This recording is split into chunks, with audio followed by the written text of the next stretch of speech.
What's going on, everybody? It's the Fantasy Football Almanac, back at it with another fantasy football video. Today we are going to be talking about 5 running backs that are absolutely skyrocketing up my rankings towards the end of the season. But before we get into it, if you guys could, go down and give this video a like. I'm answering every single comment. So you guys have any questions related to fantasy football, I would love to help you all out. And subscribe to the channel so you don't miss another video. With that, guys, though, let's hop right into it with our first running back, a guy that I think should be pretty obvious. First running back, a guy coming off, honestly, a career day. I mean, 229 yards, 2 touchdowns, and 74 receiving yards. Of course, I'm talking about Josh Jacobs. I mean, this was one of the craziest fantasy performances we've ever seen, especially only having 2 touchdowns, but having 45 fantasy points. I mean, a performance like that is crazy, and we know who Josh Jacobs is. We know who Josh Jacobs has been in years past, never finishing below the running back 14 in standard or PPR. So, I mean, this is a dominant running back. The problem going into the season with Josh Jacobs was the other receiving backs that were in this offense. I mean, we had Amir Abdullah coming in. We had Brendan Bolden coming in. They also drafted Zamir White, not a receiving running back, but still another running back, to show that they did not have confidence in Josh Jacobs. So what does Josh Jacobs go out and do this season? He goes out and proves his worth. I mean, right now he is the running back 1 in standard scoring, running back 2 in PPR scoring. So, well, yes, I mean, a lot of that is boosted up off this, I mean, absolutely insane performance, 45 points. He still has looked really, really good throughout the season. I mean, over his past 2 games, 17 points, 19 points, 10 points. I mean, this is a guy who's running very efficiently week in and week out. And we know he has the pedigree, as he was drafted in the first round back in, I believe it was 2018 or 2019 by the Raiders. So we know he has the pedigree to be an elite level player. And now also he's being utilized in the receiving game pretty heavily. I mean, 6 targets, 6 receptions this last game. 2 games ago, another 8 targets, 6 receptions. And this is somebody who formerly was not being utilized that heavily in the receiving game. But now with this new coaching staff, we see Josh Jacobs, I mean, just take off to a whole other level. Honestly, this is a player who is already a running back 1, but hard to rank at that level because, I mean, there's just so many good running backs. But, I mean, now, is it really outlandish to say Josh Jacobs is a top 5 running back in the NFL at this point? Or top 5 fantasy football running back in the NFL at this point? I mean, there's a few players I would definitely want to rank above him. Mainly Derrick Henry, Austin Eckler, Saquon Barkley, and Christian McCaffrey. Probably Jonathan Taylor as well. But after that, maybe Derrick Henry, maybe Joe Mixon. But I would prefer Josh Jacobs over Joe Mixon at this point. I would prefer Josh Jacobs over pretty much all the other running backs. So this is a movement of Josh Jacobs from a low-end RB1 to a middle-of-the-pack, almost high-end RB1. I mean, I could even say it's even possible to make an argument that you could move Josh Jacobs into the same tier with the Ecklers, the Saquons. And I still think I would prefer Saquon, Eckler, all those guys over Josh Jacobs, but I don't think it's absurd to say, and that's why I think Josh Jacobs is skyrocketing up my rankings. Moving on to the next player I want to talk about, that is Isiah Pacheco, and Isiah Pacheco has made a name for himself this season by being the Chiefs running back. I mean, realistically, that's what matters. I mean, he's getting, over the past 3 games, 16 rushing attempts, 15 rushing attempts, and 22 rushing attempts, and he's doing well with them. I mean, 5 yards a carry, 7 yards a carry, he's averaging 4.7 total yards per carry this season, which is not something you expect from a 7th-round pick, the 22nd overall running back taken. I mean, that's not what you're expecting from Isiah Pacheco, but here he is. Yes, he's not being utilized very heavily in the receiving game, and he really hasn't gotten that many touchdowns, all things considered. I mean, only 2 touchdowns on the season, but at the end of the day, their wide receivers barely producing whatsoever. I mean, Pat Mahomes looks great. Travis Kelce looks great.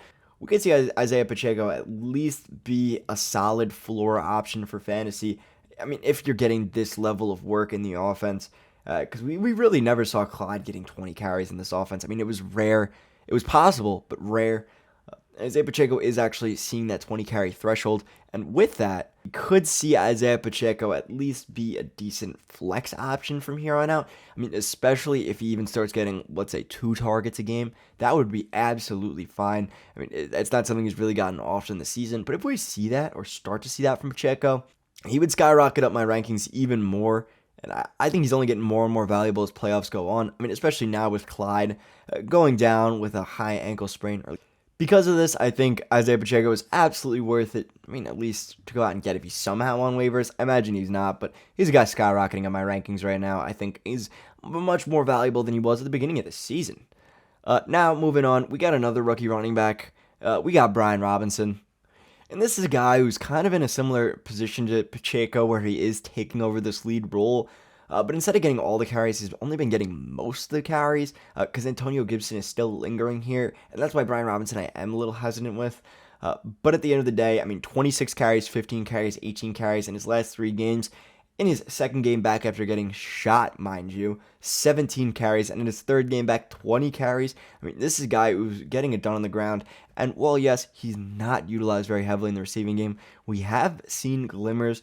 We have seen multiple games where he's gotten more than 2 targets.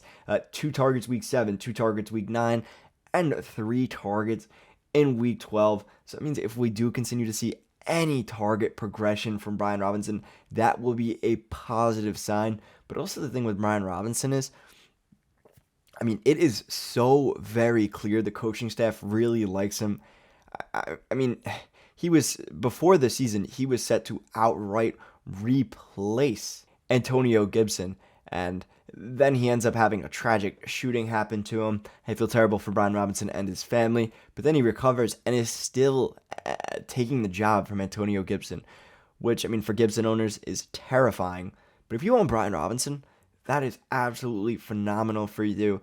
I mean, I think he should be skyrocketing up rankings at least to the point where, I mean, he's probably a low-end RB2, high-end flex play at this point. Definitely a top 30 running back with how much work he's getting. I mean, you can't get 18 carries a game since you came back from getting shot as a rookie and not be a low-end RB2, high-end flex.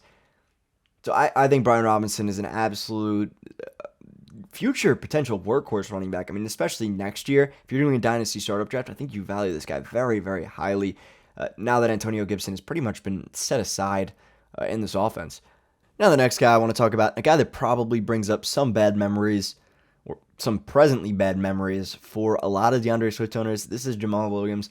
This is another guy in his offense who's just getting volume. At the end of the day, it's hard to pass up on volume this late in the fantasy season when, honestly, that's what you need. You need these guys who can coast, get you into playoffs where anything could happen. And Jamaal Williams is that guy. 13 total touchdowns on the year. There are not many running backs who can top 13 touchdowns in the year. In fact, the only player with more touchdowns is no one. Not a single running back has more than 13 touchdowns. Nick Chubb is second with 12. Derrick Henry is third with 10. And those are the only 3 running backs in double digits. Jamaal Williams has 13. That is just absolutely ridiculous. Yes, I know touchdowns are not sustainable in fantasy football, but it is so clear that this guy's the goal line back. And not only that, the Lions have a very, very, very run-heavy offense because their O-line is so dominant.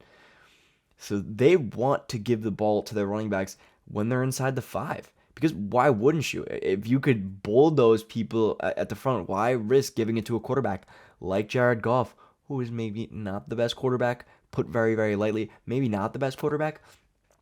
So why not give it to Jamaal Williams? We don't see DeAndre Swift really getting touchdowns like that. Justin Jackson is a non-factor in this offense. So I think Jamaal Williams at this point is at least an RB2. I mean, how could he not be? He's the running back 6 in standard scoring and the running back 12 in PPR. That's running back 1 numbers. Middle of the pack running back 1 in standard scoring. So give or take running back 9 in half-point PPR. I mean, that's a running back 1.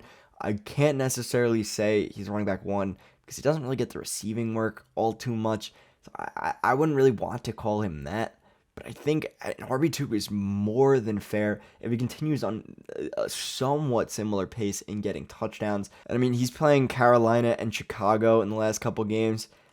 Chicago has been absolutely prone to shootouts.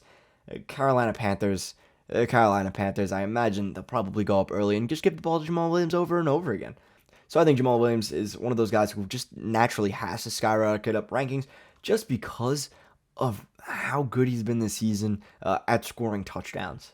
The last player I want to talk about, and this is a guy more so soaring up these rankings due to injuries, but David Montgomery is somebody who deserves to be soaring up these boards because you no longer have the thorn at your side of Khalil Herbert. Khalil Herbert was one of the most painful, I wouldn't even want to call him an insurance running back, but insurance running backs in the entire NFL this season for a guy like David Montgomery. I mean, it just stinks when you have a guy like Khalil Herbert vulturing 10 to 12 touches a game from David Montgomery. And well, yes, Khalil Herbert, a very, very talented running back. I don't want to understate that. He almost could be the starter. The injury provides clarity to this offense, which is ultimately what you want. The painful thing about a situation like Tony Pollard and Ezekiel Elliott is the fact that you don't know who's going to be getting the touchdown on that given week, and that's why both of them hurt each other in fantasy. But with David Montgomery, now you don't have Khalil Herbert hurting David Montgomery in fantasy because he can't. He's on the sideline. So David Montgomery will be getting at least, I would imagine, 15 carries a game, and that's being pretty conservative in my opinion. And then another 3 or 4 targets a game, which is phenomenal for running back. I mean, 18 touches, 19 touches a game, being that workhorse running back on a team that's going to score a lot of fantasy points, as we've seen the Bears do pretty recently. I think David Montgomery is somebody that's absolutely underrated right now. Somebody that I would consider almost a middle-of-the-pack RB2 with the injury. I mean, you could honestly have him as a low-end running back 1, and that would be totally fine. I mean, we saw him finish as the running back 19 last year, despite missing 4 games, and the running back 4 in 2020. This is a guy who's proven he can do it in years past. So, I mean, I think a middle-of-the-pack 2 is absolutely fair for David Montgomery. But anyways, guys, that is going to be it for the video. I hope you guys did enjoy. If you did, go down and give this video a like. I would love it. I appreciate you guys all so much.